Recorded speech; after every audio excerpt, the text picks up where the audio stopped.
Hi, Mike Darda with Compass Realty giving you your September 2021 market update for the Lee County, Florida real estate market. On today's video, we are going to cover market statistics and how that has changed from a year ago. We are going to talk about interest rates and the trends there, big changes in the flood insurance rates, and we're going to also give you a little forecast of what to expect next in our marketplace. So getting to the market statistics, we are seeing that buyers and sellers are taking a step back from the pandemic-induced stampede that we saw a year ago. They seem to be taking a pause, regaining their footing, and deciding what next steps are going to be.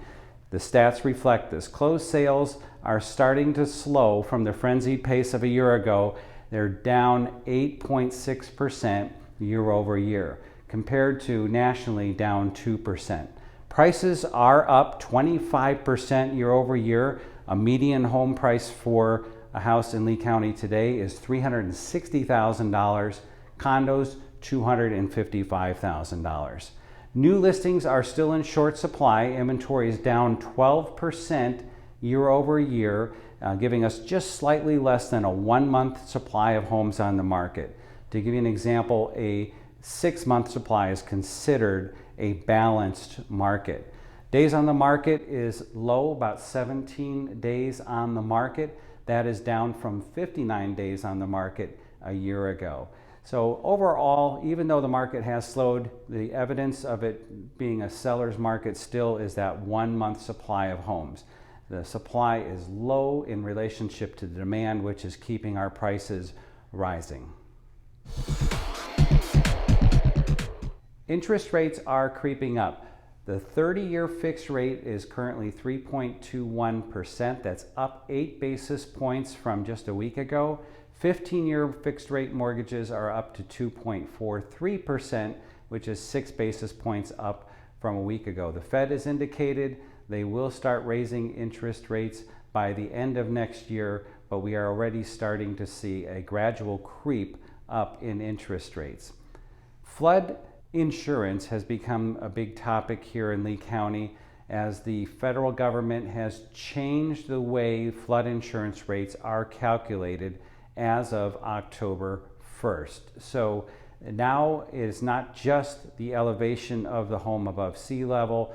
Other factors that are included in the calculation, the distance from tidal water and the type of structure and how it is constructed.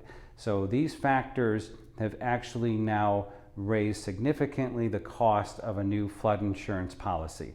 It is not unusual to see a flood insurance policy that used to cost $400 now costs upwards of $4,500 a year, or one that maybe cost $1,500 before now cost over $6,500 for a similar type of policy. So this has become a big factor for buyers and their considerations when purchasing waterfront property, especially if they are financing that purchase and that policy is going to be factored in their monthly payment and how much home they will qualify.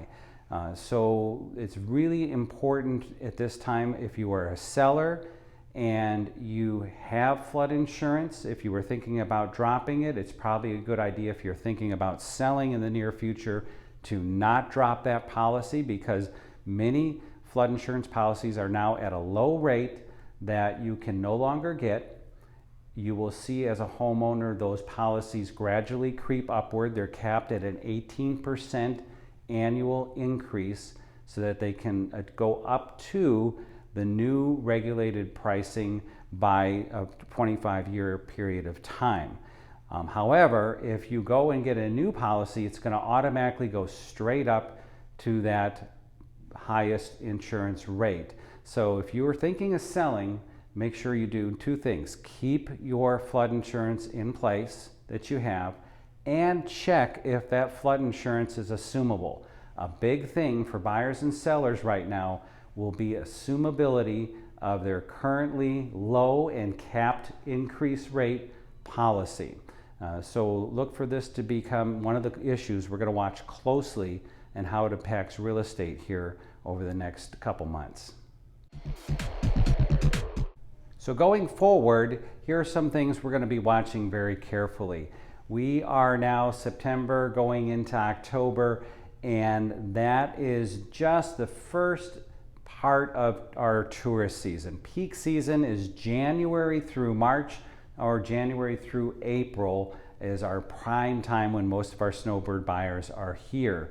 It's been interesting, this frenzied pace of purchasing during the pandemic has bucked a lot of our normal trends. Yet this summer we did see the return of one of our trends, and that is a slightly slower sales in the summer months. So it'll be interesting to see if some of our normal seasonal trends start to return as well. One of our seasonal trends we typically see is now buyers starting to show up in October that are looking to purchase homes that they can use this coming season, say starting in January. So these are the buyers we're starting to see show up in town now.